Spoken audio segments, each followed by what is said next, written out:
take a look at this Zarbon True Power by SH Figuarts. This was a premium Bandai release.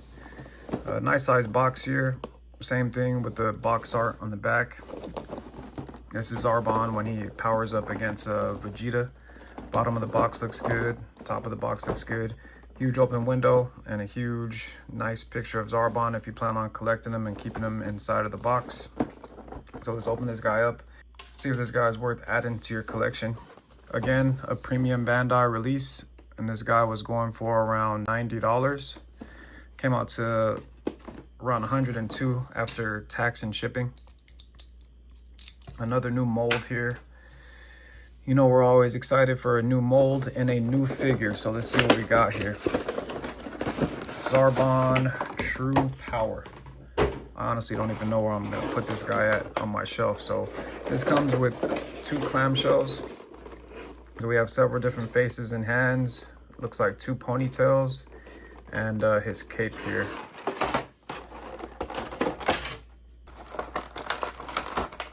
Open both clamshells first. So we have, there are 4 pairs of hands here, and he has an open palm hand. The details on the fingers look good. He has like little warts or whatever his skin looks like. Painted nails. The part of his sleeve is painted purple. Good detail there for the open palm hands. And then we have the partially open palm hands here.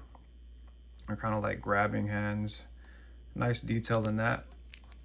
And then we have some key blast hands here. Not very many hands to choose from. He does have the fists on him inside of the box.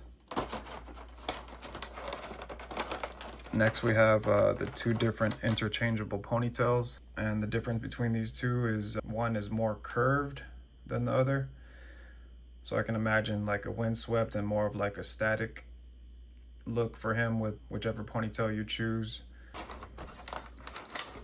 And then we have the cape here, and this is another hard plastic cape. I would think that this figure would need a cloth style cape for sure, looking at how big he is and things like that. And then we have 4 different faces to swap out. Oh man, the detail in that looks really good. A huge teeth gritting face. And he's got his emerald on his forehead. And that looks good. The detail in that look good. The teeth look good, the eyes look good. And for the next face, we have a yelling face. And well, has a huge tongue in there. But the details in this look good. The teeth, the paint inside, the tongue, the earrings, the eyes, like everything looks good. Really, really good detail here. And then the next face you have is, I guess this is kind of like a grin, or he's laughing. But the details look really, really good in that. I like that. Another new sculpt, and these faces are looking good already. And here's the figure. So for this figure, it's got a nice weight to it. This figure looks really good in hand so far, to be honest. I think it captures the likeness of Zarbon in his true power form. I know there's a lot of complaints already about the length of his legs, saying that they could be a little bit longer. And the comparison between him and his regular form here, his feet got bigger, but his legs got shorter. And then obviously the rest of his body got a lot bigger. Putting him up against his normal form, he did get a little bit taller, but maybe he could be a little bit more taller and look a little bit more in proportion with slightly longer legs. But all the color scheme is the same. Dark blue for the leggings and the underwear. They got the purple sleeves on their arms, the browns match, and then the white armor obviously, and then the skin tone that they have is all the same. So it definitely looks like Zarbon went into true power form here. Next to Dodoria, he still is bigger than Dodoria, so he could look more tanky on your shelf if you plan on having him next to Dodoria in your Namek section. And then next to Vegeta, got some nice size over Vegeta to get some good fight scenes in, showing these 2 guys together. And then we could throw Goku in here. So he's got a good size to him. Would he look better with longer legs? Possibly. I mean, it wouldn't hurt. It'll definitely make him look more like a monster on your shelf. Again, I think the details look pretty good. I mean, they capture the likeness of True Power Zarbon. This is definitely what his face looked like. So he feels good in hand.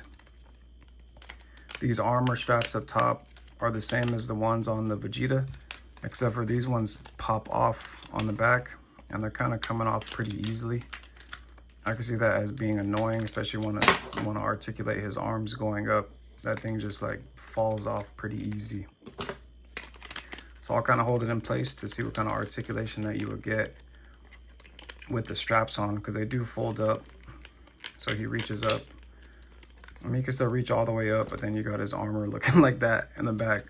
I never thought that looked good with all these Saiyan armor, like the Ginyu Force and Vegeta and things like that, like these armor straps. Maybe they could start making it like a soft rubber, or the soft rubber plastic like on the Daima figures. Maybe that'll make it look more realistic, aesthetically speaking, and it'll probably get some nice bend in there. But the butterfly joints, that peg came out very easy. It also goes back in very easily, luckily. But these butterfly joints don't really come out that far. Let's see if you could get to cross over his chest here. He could reach in pretty far if you're having him like on top of his chest, but this corner piece of his armor is going to hinder him reaching in on that part. So not much. The butterfly joints do pop out enough for you to get them to cross over if they're kind of like pointing upwards. To get a full 360 rotation. Again, the armor wants to fall off, but I'm holding it in place with my finger, so just be careful with that. That's already very annoying because it's coming off like super easy, but the bicep swivel feels nice and smooth. These double jointed elbows work well, and they reach out with his purple sleeves. These ball pegs here are the larger ball pegs, and those feel nice and smooth. Yeah, this is very annoying, so I'm just gonna leave that off for now. For the ab crunch, he does crunch in very far. He doesn't crunch back at all. And for his head here, his chin barely tucks, like barely.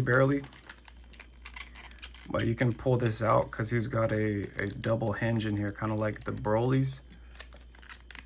And once you pull that up, you can get his chin to tilt a lot farther, even though you get a huge gap back here. And then he'll be able to look up a lot farther as well. For the side-to-side tilt, if you get his neck involved there, well, he does have some side-to-side tilt because it is on a ball peg. So there's a ball peg up top, and then a double hinge at the bottom, like that. So I wasn't a fan of this neck peg style either on the Broly's, and on the this one was also on the Kid Gohan. But that's what this True Power Zarbon has, because if not, then you're not going to get this neck to do much of anything once it's all the way down. Looking up when it's all the way down, I guess that's not too bad, but you definitely need that to be extended to get a little bit more. So you guys could mess around with this neck a little bit. I think it looks good when it's tucked in like that, but for articulation you won't be able to get much there if it's all the way tucked in. This is just about as far as it goes on his upper chest. And then for his waist, it does not get a full 360, and all of these ball pegs are popping out super easy on this guy. And he does have a his waist, he crunches back at the lower waist. I almost want to say it was a drop down, but it is not. He does crunch both forwards and backwards on his lower waist slightly. I think if you add that into this ab crunch, you can get him to curl over a little bit more. So there's a hinge here and then a hinge on his waist. For the, oh my God. Yeah, all these pegs are easily coming off, but they're also easily going on. So I'd just say be careful.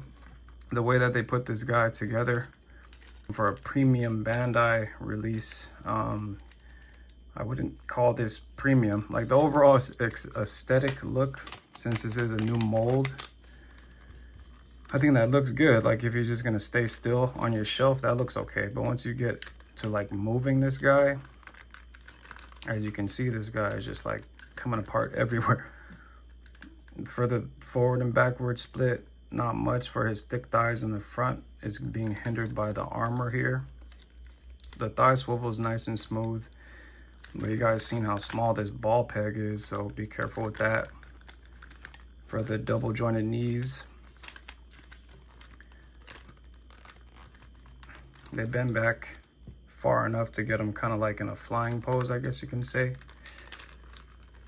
They're nice and tight. And then for his ankles here, go in a full 360, and the ankle rockers feel nice and tight, and this toe hinge is kind of loose. So the way this guy is put together is not the best, I'll say. And again, it falls off, so that's pretty annoying for a premium Bandai release. For these ponytails here, it is on a ball peg, so you get a full 360 and kind of like an up and down motion, looking up with the ponytail on. Kind of just like sits on his back. Get this armor back on here. Well, we might as well put the full thing together. With everything falling apart, that just makes working with this guy like even harder. Let's swap out one of these faces here. So just the front bang comes off and the actual faceplate. It is easy to swap that out. I kind of like this kind of like grinning, laughing face.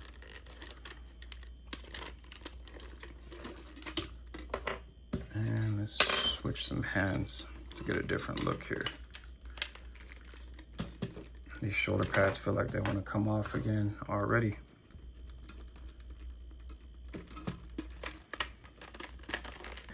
So when you put his cape on, it is seamless because that part of the armor that keeps coming off goes over that.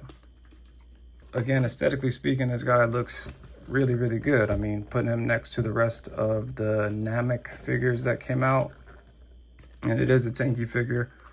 And with the legs, even though they come apart very easily, they feel pretty solid.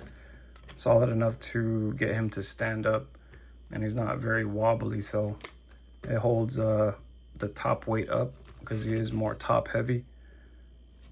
He does seem like he wants to fall back, but he can hold the position if I get his legs in a better position. So at least he can stand with no problem, and he does look good with the rest of the Namek lineup. Get the rest of them in here. So I think the overall look of this figure is great, but for a premium Bandai release with the amount of accessories that he comes with, for the price point of $90, I think that's kind of high. If you're a completionist, I think it's definitely worth it. The articulation in this guy is probably like a 6 out of 10. You could get him into certain poses, but all the stuff is going to be falling off. But I think he could hold a pose. But articulation is not the best. The way the figure is put together is not the best. But the overall aesthetic look, I give it like a 9 out of 10 because it does look like Zarbon in his true power form. So again, this was a premium Bandai release.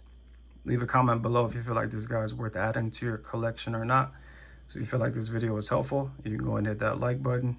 If you want to keep an eye out for my next videos to come, go ahead and subscribe. Until then, thank you for watching.